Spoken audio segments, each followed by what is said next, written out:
Dünən bir məlumat qarşıma çıxdı. Məlumat İlham Əliyevin yeni il gecəsi təbrik töhfələrindən birinin 2026-cı il üçün regionlarda Azərbaycan xalqına zülm edilməsi barədə dövlət proqramına start verilməsi barədə idi. Bildirim ki, Azərbaycan xalqına zülm edilməsi dövlət proqramının ilk tədbiri regionların şəhər və rayonlarında büdcə təşkilatlarının işçilərinin struktur islahatı adı altında kütləvi ixtisarını nəzərdə tutur. Nədir bu struktur islahatı? Söhbət hansı kütləvi ixtisarlardan gedir? Bakı şəhərindən başqa ölkənin 70-ə yaxın rayonları və ona yaxın iri respublika tabeli şəhərləri var. Bu rayon və şəhərlərdə dövlət büdcəsindən maaş alan müxtəlif sahələrə aid icra hakimiyyəti və ona tabeli maliyyə, təsərrüfat idarələri, bir də kənd nümayəndəlikləri var. Və bu idarələrin birbaşa rəis və müdirlərindən savayı həm də İdarə daxilində çoxlu sayda şöbələr, bölmələr olur ki, bunlar həmin idarələrin strukturları sayılır. Struktur islahatı deyəndə bu dəfə həmin şöbə və bölmələri ləğv edib onların yerində yeni və daha az işçi heyəti olan sektorların yaradılması nəzərdə tutulur. Bunun üçün ləğv edilən şöbə və bölmələrin işçiləri işdən azad edilib, az qisminin seçmə qaydasında yeni sektorlardakı az sayılı iş yerlərinə təyin edilməsi baş verəcək. İşdən azad edilib yeni sektorlara keçməyən işçilər isə sadəcə kütləvi ixtisara düşmüş hesab ediləcəklər və salam. Adətən bu islahatlara dövlətin əmək resurslarının səmərəli yerləşdirilməsi kimi bəzəkli məqsəd əsaslandırma etiketi də yapışdırırlar ki, işsiz qalanlar məhkəməyə müraciət etmək istəyəndə hakimin də şikayəti rədd etməyə hüquqi əsası olsun. Amma bu yeni il müjdə xəbərini verməkdə məqsədim kütləvi ixtisara düşüb işsiz qalacaq təcrübəli işçilərin halına acımaq deyil. Diqqət etdinizsə, əvvəldə bildirmişdim ki, hazırda məlumat verdiyim struktur islahatı 2026-cı il üçün regionlarda Azərbaycan xalqına zülm edilməsi barədə dövlət proqramının hələ ilk tədbiridir. Odur ki, diqqətlə qulaq asın, mövzuya başlamazdan öncə Azərbaycan Saatı kanalına abunə olan, bu videonu sona kimi izləyən, paylaşan, bəyənən və mövzu üzrə şərh yazan hər bir izləyiciyə təşəkkürümü bildirirəm. Yəqin ki, mənim kimi hər biriniz də bilirsiniz, İlham Əliyev adətən ölkə ilə bağlı niyyətlərini sıravi seçmə vətəndaşlarla görüşlərdə uzun-uzadı danışanda mesajlar şəklində söyləyir.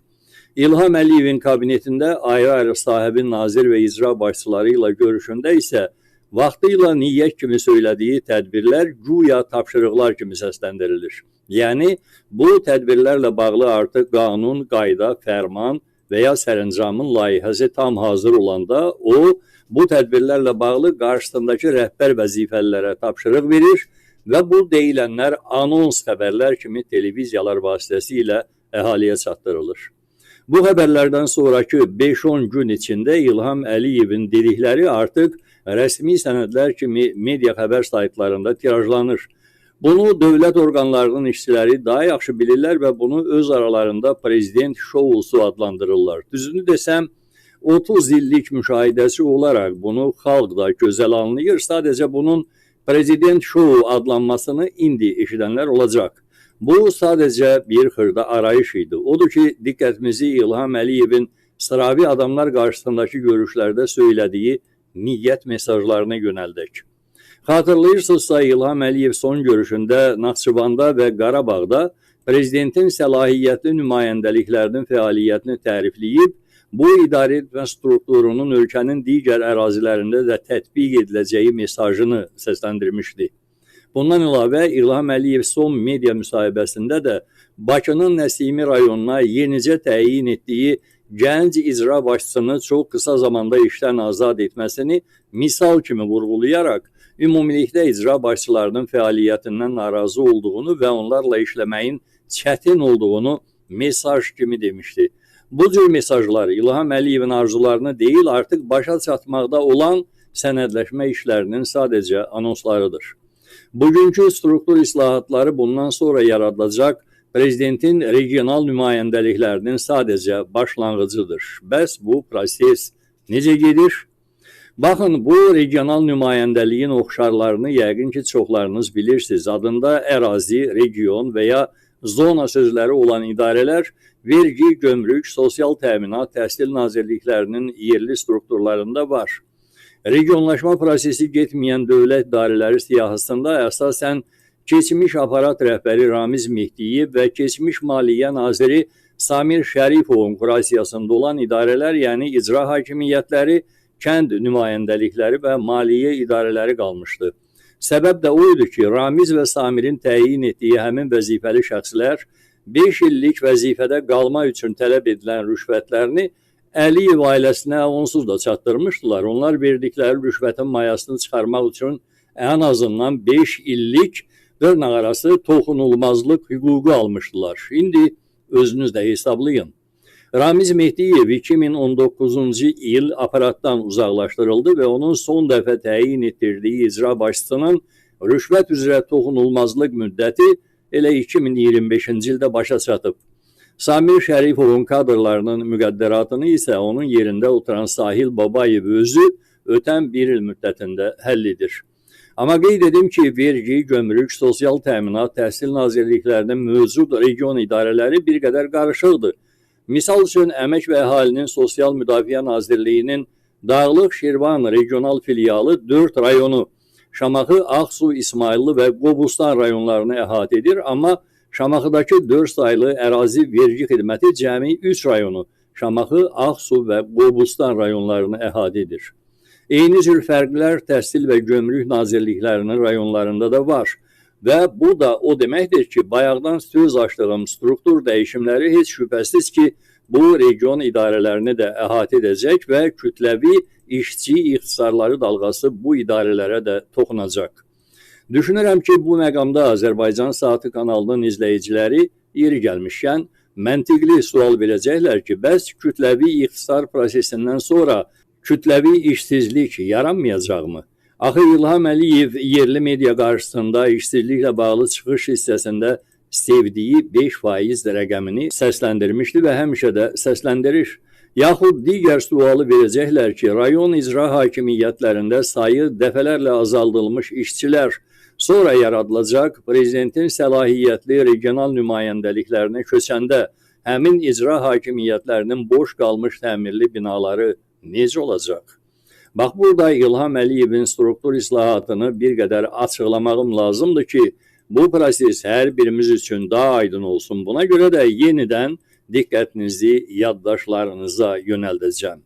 Xatırlayırsınızsa, ölkənin daxili mühafizə qoşunlarının prezidentə tabi etdirilməsi xəbəri əsaslandırılanda regionların da təhlükəsizliyinin möhkəmləndirilməsi xüsusilə vurğulanmışdı. Yəqin ki, bu xatırlatmadan sonra çoxlarınız söhbətin nədən getdiyini anladı. Digər izləyicilərimiz üçün isə özüm anladım. Regionların təhlükəsizliyinin möhkəmləndirilməsi deyəndə son zamanlar geosiyasi xəritədə qonşu ölkələrdə baş verən hadisələrin, həmçinin dünya üzrə diktatorların ardıcıl şəkildə hakimiyyətdən uzaqlaşması və ya uzaqlaşdırılması barədə xəbərlərin təsirindən İlham Əliyevin xalq etirazlarına qarşı yumşaq desək, artan narahatlığının azaldılması başa düşülür.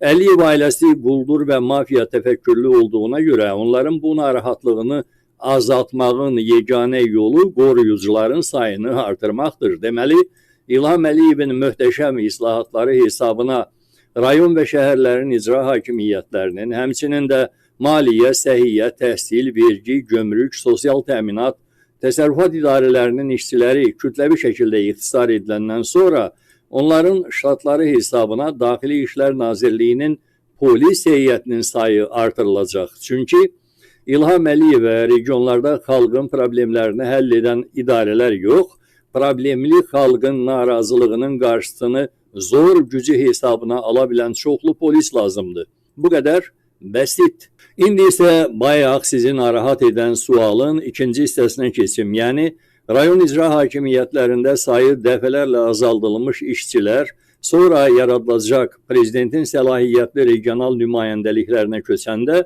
həmin icra hakimiyyətlərinin boş qalmış təmirli binaları necə olacaq? Əgər rayonlarda polis işçilərinin sayı artırsa, deməli sayıca çoxalmış işçilər artıq əvvəlki polis idarələrinə sığışmayacaq və onlara yeni və daha iri binalar lazım olacaq. Bu isə işçilərinin çoxu çölə atılmış, qalanı isə regional nümayəndəliyə köçürülmüş icra hakimiyyətinin təmirli binalarıdır.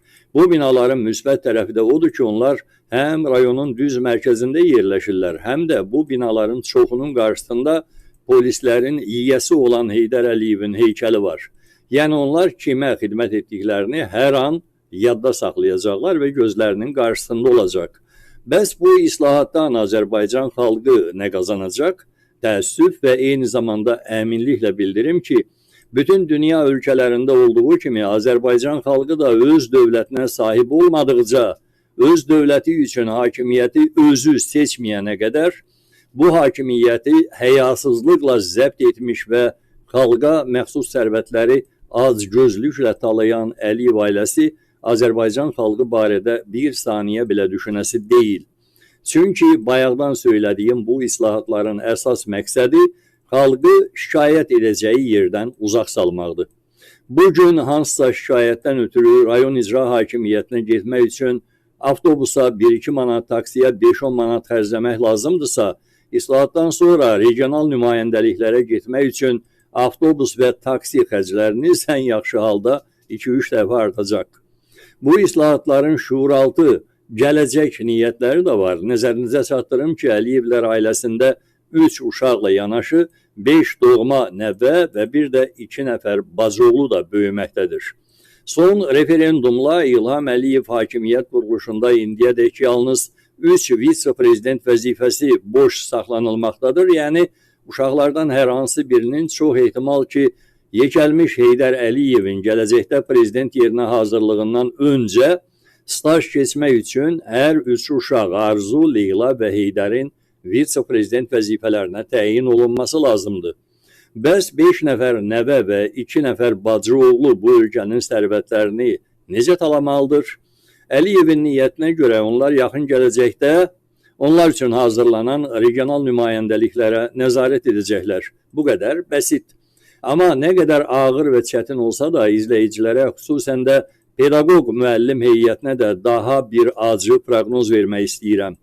Xatırlayırsınızsa, İlham Əliyev təhsillə əlaqədar son çıxışında təhsil sisteminin gələcəkdə onlayn olmasını vurğulamışdı.